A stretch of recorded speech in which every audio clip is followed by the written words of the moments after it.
I was only 15 years old at that time, Your Honor. Tagal ko na po talaga gusto po itong, kaya lang natatakot po talaga ako and wala po akong means. Kaya Your Honor, ako po ay naginip-load po ako sa inyo.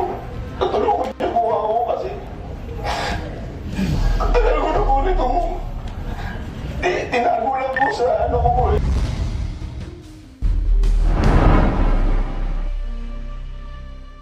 Magandang araw mga ka-News Hope. Marahil sa videong ito ay magugulat kayo sa kung ano nga ba ang nangyari kay Gerald Santos noong siya ay 15 years old pa lamang.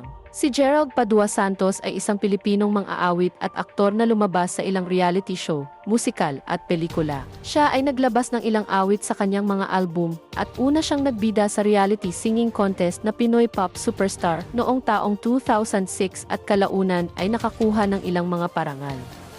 Nakilala si Gerald Santos sa kanyang pagiging magaling kumanta sa malaking TV network noon sa GMA7. Si Gerald ay may matipunong katawan at maamong mukha at may magagandang ngiti lalo na kung ito ay nagpe-perform para umawit sa entablado. Kaya naman hindi malayong ito ay makagiliwan din ng ilang mga kababaihan. Ngunit kalaunan ay nagtaka ang marami kung bakit bigla na lamang nawala si Gerald Santos sa Artist Center ng GMA Network. Nito lamang August 19, 2024 ay nagulat ang marami sa kanyang isiniwalat sa kanyang karanasan sa dating estasyon na kanyang pinagtatrabahuan. Ayon sa kanyang pahayag sa Senate hearing nito lamang araw ng Lunes, ay nagulat ang marami dahil sa kanyang pagsisiwalat sa totoong ginawa ng kanyang dating musical director sa GMA Network sa Music Artist Center. Sinabi ni Gerald sa Senate hearing na hindi talaga sexual harassment ang ginawa sa kanya, ngunit siya umano ay na-rape ng kanyang dating musical director.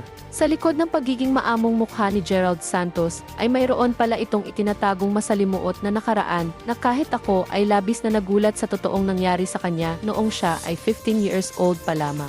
Sinabi ni Gerald na naisip na din umano nitong tapusin ang kanyang buhay, ngunit dahil siya ang breadwinner ng kanyang pamilya, ay hindi na niya ito ginawa at ipinagpatuloy na lamang ang kanyang karir. Kahit na ito ay hirap na hirap kung paano niya ito itataguyod.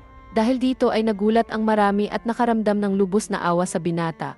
Umiiyak ng labis si Gerald habang isinasalaysay ang nangyari sa kanya noon at kung gaano niya kinimkim sa kanyang puso ang mapait niyang nakaraan ng matagal na panahon. Kaya naman ganun na lamang ang labis na pakiusap ng binata sa dalawang senador na sina Senator Robin Padilla at Jinggoy Estrada na siya ay tulungan upang makamit niya ang hustisya sa nangyari sa kanya noong siya ay 15 years old.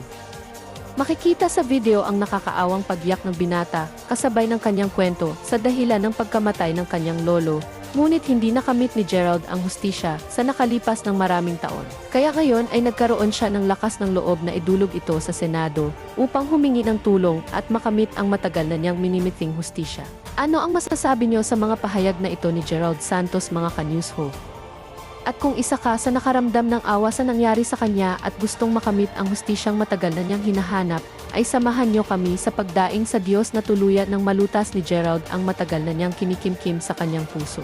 Sapagkat naniniwala ako na ayon mismo sa nakasulat sa Biblia sa Lucas verse 8 chapter 17, na walang bagay na natatagong hindi mahahayag o lihim na hindi makikilala at mapapasaliwanag. Kung nagustuhan mo ang video na ito ay huwag kalimutang mag-share at i-like and follow ang ating Facebook page at mag-subscribe sa ating YouTube channel upang lagi kang updated sa ating susunod na upload na mga videos. Stay safe mga ka-News Hope. Maraming salamat sa pagsuporta sa ating munting channel. See you sa ating susunod na mga videos.